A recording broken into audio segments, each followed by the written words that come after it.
Assalamualaikum warahmatullahi wabarakatuh. Kami dari kelompok 4 akan mendokumentasikan bagaimana tahap-tahap dalam pembuatan simplisia daun salam.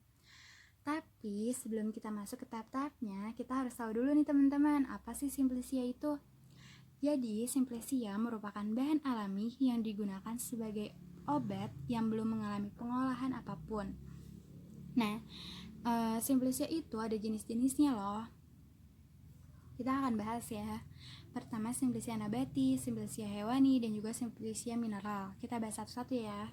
Simplisia nabati merupakan simplisia yang berupa tanaman utuh, bagian tanaman, atau eksuda tanaman. Jadi dia itu dari tanaman, dari bagian tanaman, kayak misalkan akar, batang, daun, bunga, dan lain-lain ya. Kemudian kedua, ada simplisia hewani.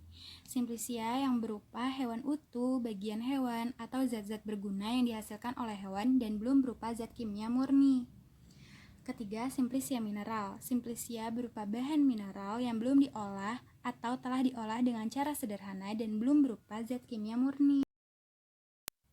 Sekarang kita mulai ke pembuatan simplisia daun salam. Sebelumnya kita kenalin dulu daun salam. Daun salam ini mempunyai nama Simplisia polyanthifolium, nama lainnya sama daun salam. Nama tanaman asalnya Syzygium polyanthum, keluarganya Myrtaceae, isinya minyak atsiri dan tanin, penggunaannya untuk anti diare. Sekarang kita masuk ke tahap-tahap pembuatan simplisia daun salam. Kita bakalan bahas satu-satu ya, dari tahap awal sampai akhir. Dari pengumpulan bahan baku dilihat dari kadar senyawa aktif dalam suatu simplisia berbeda-beda. Antara lain, yang pertama, bagian tanaman yang digunakan. Bagian tanaman yang digunakan yaitu daunnya. Yang kedua, umur tanaman yang digunakan. Daun salam yang baik digunakan waktu masih muda karena memiliki kandungan senyawa aktif hipoglikemik lebih tinggi dibandingkan daun tua. Dan yang terakhir, lingkungan tempat tumbuh. Kualitas dan keamanan tanaman obat sangat dipengaruhi oleh lingkungan tempat tumbuhnya. Jadi, lingkungan tempat tumbuh untuk daun salam yaitu di tempat yang tidak terlalu panas atau tidak terlalu lembab.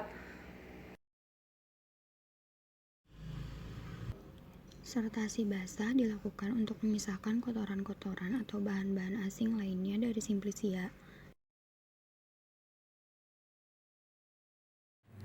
Pencucian dalam simplisia ini dilakukan agar menghilangkan kotoran-kotoran yang melekat pada simplisia tersebut, seperti simplisia daun salam. Beberapa pencucian yang dilakukan yaitu yang bersumber dari mata air, itu untuk menghilangkan tercemarnya mikroba atau pestisida. Ada juga yang dari sumur untuk menghilangkan tercemarnya mikroba, air limbah, buangan rumah tangga, atau ada juga yang dari sumbernya pam atau ledeng, itu untuk mencegah tercemarnya kaporit.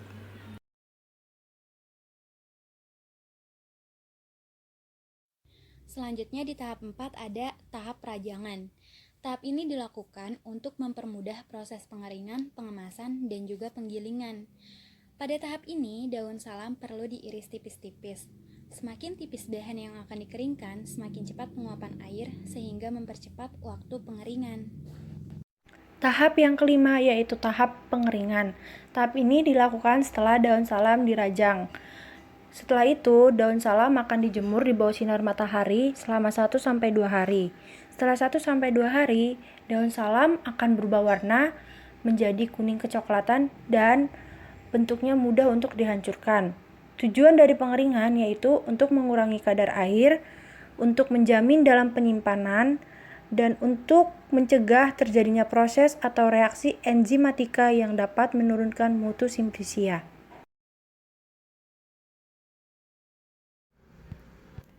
Sortasi kering atau sortasi setelah pengeringan sebenarnya merupakan tahap akhir dari pembuatan simplisia. Tujuan sortasi untuk memisahkan benda-benda asing seperti bagian-bagian tanaman yang tidak diinginkan dan pengotoran-pengotoran lain yang masih ada dan tertinggal pada simplisia kering. Proses ini dilakukan sebelum simplisia dibungkus dan kemudian disimpan. Seperti halnya sortasi awal, sortasi di sini dilakukan dengan atau secara mekanik.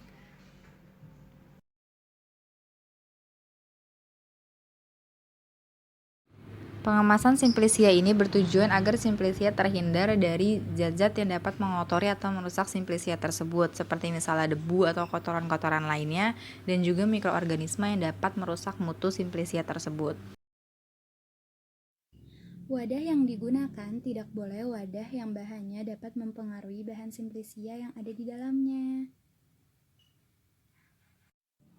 Sekian video dokumentasi tahap-tahap pembuatan simplisia daun salam dari kami. Kurang lebihnya mohon maaf. Wassalamualaikum warahmatullahi wabarakatuh.